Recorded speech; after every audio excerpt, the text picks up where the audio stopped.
नमस्कार, मैं संजय कुमार और आज मैं आप लोगों से बात करूंगा कि जब आप प्राइवेट डेवलपर्स से प्लॉट लेते हैं तो किन किन बातों का ध्यान देना चाहिए। इन सारी चीज़ों के बारे में आज मैं आप लोगों से बात करूंगा। तो चलिए, बात करने से पहले, इन सब चीज़ों की जानकारी देने से पहले मैं आप लोगों को बता दूं कि अगर आपने मेरे चैनल को सब्सक्राइब नहीं किया तो सब्सक्राइब करना ना भूलें। तो चलिए, अब हम बात करते हैं प्राइवेट डेवलपर्स की। प्राइवेट डेवलपर्स जब प्लॉट की कटिंग करते हैं तो जो प्लॉट होते हैं ना, वो दो तरह के प्लॉट होते हैं। एक तो एग्रीकल्चर लैंड होता है और एक होता है non agriculture land. Non agriculture land जो होते हैं उस पर रेसिडेंशियल, कमर्शियल, इंडस्ट्रियल और इंस्टीट्यूशनल टाइप के मकान बने होते हैं। अब हम बात करेंगे एग्रीकल्चर लैंड। जो एग्रीकल्चर लैंड होते हैं उस पर रिस्क क्या क्या है, इन सब चीज़ों के बारे में जानना बहुत ज़रूरी है। सबसे पहले, जब भी आप प्लॉट लें तो उसका ऑनरशिप पता करना बहुत ज़रूरी होता है। तो आप जब भी लें तो अपने प्लॉट का ऑनरशिप पता कर लें। जो भी सेलर है, बेच रहा है, तो उससे ऑनरशिप पता ज़रूर कर लीजिए। दूसरा आता है third party claim. Third party claim in the sense कि आपके प्लॉट पर, जिस प्लॉट को आप परचेज कर रहे हैं, उस प्लॉट पे कोई लोन तो नहीं है, कोई लीगल केस तो नहीं है, कोर्ट का कोई केस तो नहीं है, या लीज पर तो नहीं है। इन सब चीज़ों का पता करना बहुत ज़रूरी होता है। तीसरी बात, जब आप प्लॉट लेते हैं तो आपको पता करना बहुत ज़रूरी होता है कि ये CLU में कन्वर्ट है कि नहीं है, यानी कि कन्वर्ट इन लैंड यूज। ये चीज़ें आपको अथॉरिटी से मिलती है। जब आप प्लॉट लेते हैं, ज़्यादातर प्रॉपर्टी डीलर्स क्या करते हैं, जो प्राइवेट डीलर्स होते हैं, वो करते क्या है कि एग्रीकल्चर लैंड लिए, प्लॉटिंग की और सेल कर देते हैं। उनको CLU कराने से कोई मतलब नहीं होता है।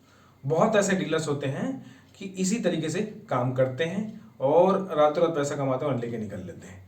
लेकिन कुछ डीलर्स ऐसे भी होते हैं जो एग्रीकल्चर लैंड को CLU में कन्वर्ट कराते हैं। ये कन्वर्ट अथॉरिटी से होता है, अथॉरिटी से अप्रूवल लेके कन्वर्ट इन लैंड यूज मिल जाता है, उनको सर्टिफिकेट मिल जाता है, जिससे कि आप वहां पर मकान बना के रह सकते हैं। अगर ये CLU नहीं मिला हुआ है अथॉरिटी की तरफ से, तो आप लैंड तो ले लेंगे बट वहां पर आप मकान नहीं बनवा सकते।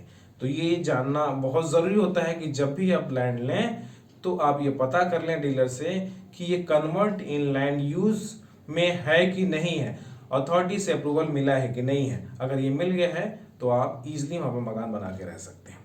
तो ये तो हो गया है CLU के बारे में। अब हम बात करेंगे जोनिंग रिस्क। जो जोनिंग रिस्क होता है उसके बारे में भी पता करना बहुत ज़रूरी होता है कि ये जो लैंड है रेसिडेंशियल में है या कमर्शियल में है। ठीक है, ये चीज़ें आपको मास्टर प्लान से पता चलता है। अगर मास्टर प्लान अगर आप नहीं देखते हैं तो आपको नहीं पता चलेगा कि कहीं ऐसा ना हो कि डीलर ये लैंड आपको फॉरेस्ट में सेल कर दे या डूब क्षेत्र में, जो डूब एरिया होता है उसमें आपको सेल कर दे। तो ये पता करना बहुत ज़रूरी होता है। तो ये भी चीज़ें आप लोग जब भी लें तो ये आप लोग पता कर लें। उसके बाद आता है फिजिकल मेजरमेंट, यानी कि जब आप प्लॉट लेते हैं तो आप सबसे पहले खुद से जाके उसका मेजरमेंट करें कि जो हमारी डील हुई, डीलर से जो डील हुई है, जिस मेजरमेंट के हिसाब से, मतलब ये एरिया है, साइज है, कितने बाई कितने का है, ये चीज़ें आप खुद से भी जाके उसका मेजरमेंट कर लें।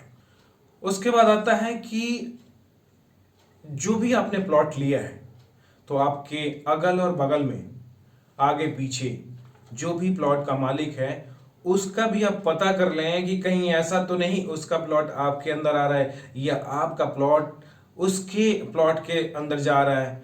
तो ये भी मेजरमेंट करना बहुत ज़रूरी होता है, या डीलर से कंफर्म करना बहुत ज़रूरी होता है कि मेरा जो प्लॉट का एरिया है कहाँ कहाँ तक का है। तो ये क्लियर करना बहुत ज़रूरी होता है। अब इसके बाद आता है investment risk. Investment risk in the sense कि जो प्लॉट आप परचेज कर रहे हैं उसका फ्यूचर अप्रिसिएशन पता करना बहुत ज़रूरी होता है, कि यानी कि जो प्लॉट आपने लिया है या लेने जा रहे हैं तो आप फ्यूचर अप्रिसिएशन पता कर लीजिए कि आने वाले 5 साल में इसका फ्यूचर क्या होगा। आज मैं यहाँ पर अगर पैसा इन्वेस्ट कर रहा हूँ तो इसका कुछ बेनिफिट निकल के आएगा कि नहीं आएगा।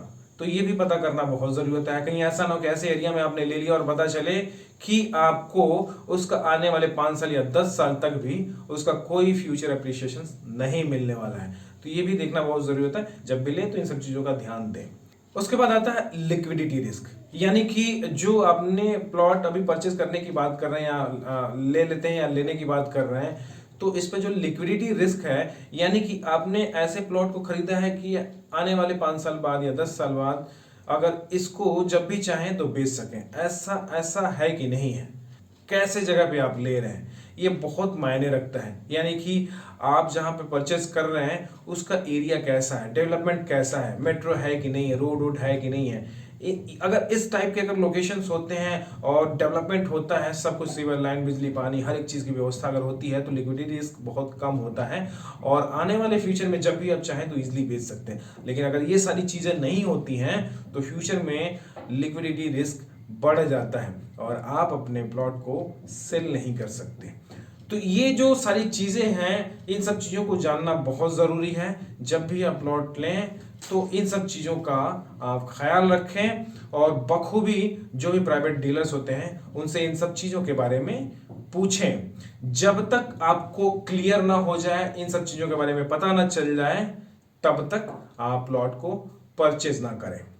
तो ये तो रहा कि जब आप प्लॉट परचेज करते हैं तो किन किन बातों का ध्यान देना ज़रूरी है, आज मैंने एक संक्षेप में आप लोगों को बताया है। आज के लिए फिलहाल इतना ही। नेक्स्ट वीडियो में एक बार फिर से मैं आप लोगों से एक नए वीडियो के साथ मुलाकात करूंगा। तब तक के लिए धन्यवाद। जय हिंद।